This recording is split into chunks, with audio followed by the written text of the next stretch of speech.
Hello everyone, my name is Tobias Röddiger and I'm from the TECO Research Group at the Karlsruhe Institute of Technology. I hope you'll enjoy my presentation on PDMSkin, on-skin gestures with printable, ultra-stretchable, soft electronic second skin. I'd like to kick off this presentation by talking about some of the work that inspired us. The first one is OmniTouch, where a depth camera attaches to the user's shoulder. However, as you can already tell from the picture, the setup is quite complex. Alternatives include DuoSkin, where gold leaves apply to the user's arm. However, this approach is not very durable. Another example is iSkin, which uses a combination of carbon and PDMS in order to create on-skin interfaces. This approach is more durable, however, if you look more closely, the manufacturing process is quite complex. Therefore, we would like to explore a more durable and less complex approach in our work. To do so, we're using a novel material, which is so-called Capillary silver PDMS, or short Ag-PDMS. The main difference to binary PDMS, which has been used in existing previous work, is that the material is infused with an immiscible secondary fluid. This creates increased capillary forces between the particles, which increases conductivity and also increases the stretchability. This also results in costs that are similar to carbon-based conductors.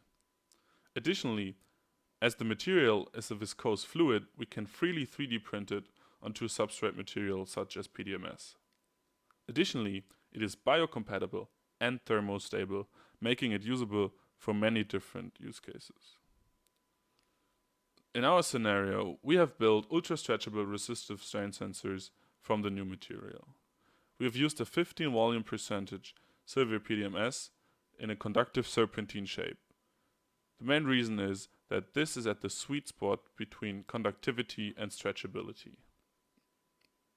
As the cover and the substrate layer are both made from PDMS, we can ensure that there is perfect bonding stability. Due to the high stretchability of the material, the sensors attach tightly onto the user's arm. To reduce the overall manufacturing overhead, we have decided to use resistive strain sensing instead of capacitance spacing, as this only requires 3 layers compared to 5. As you can see on this slide, we have designed 6 distinct gestures that we were interested in classifying. The main reason why we picked these gestures is mostly because they show different properties, such as swiping, squeezing, and stretching. If you look at the graphs on the right side, you can see how the signals are separated well in time depending on the gesture. For example, the rightmost sensor triggering first for a swipe left gesture. For squeezing, we can see that the majority of the sensors is showing some change, and for stretching, only a single sensor is changing its resistance. As all these signals are well separated in time, classification will be easily possible using a machine learning approach, which we do in this paper. To do so, we've recruited 10 subjects with a sample of convenience and collected 700 unique gesture recordings, whereas we had them perform each gesture 10 times and also recorded a non-gesture class. We then apply T's fresh feature extraction and use a boosted tree classifier in order to find out which gesture user has performed.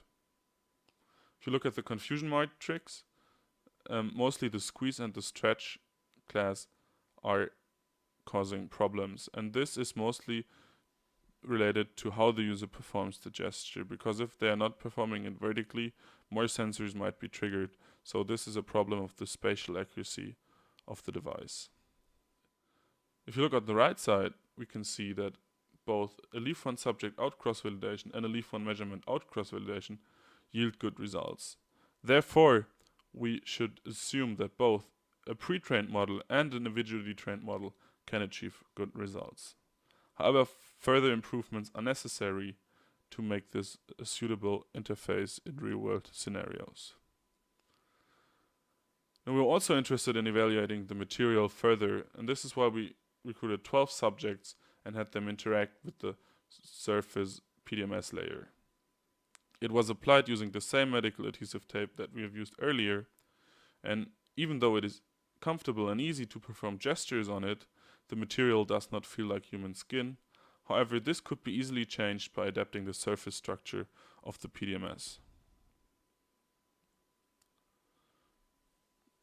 So we have shown that the material can be successfully used to enable on-skin interfaces.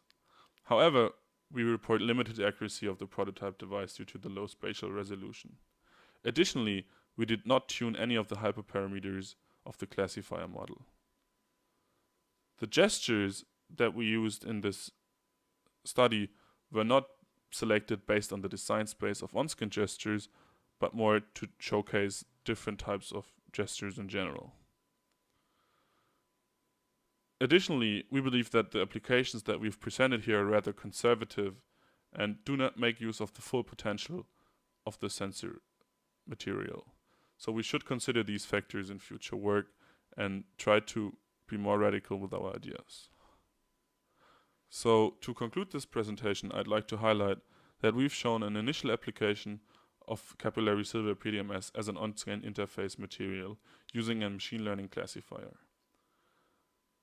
Also, we have presented a very straightforward approach for implementing on-skin interface devices that require very few manufacturing steps.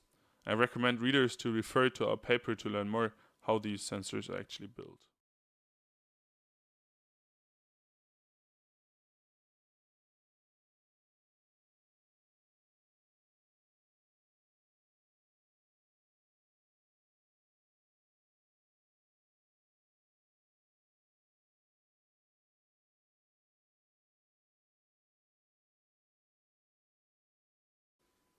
So for future work, we hope to make use of many of the unique properties of the novel material that we've initially applied in this paper. I'm really looking forward to any questions that you might have regarding the work that we've done, and I'm looking forward to meet you all at the next Augmented Humans conference.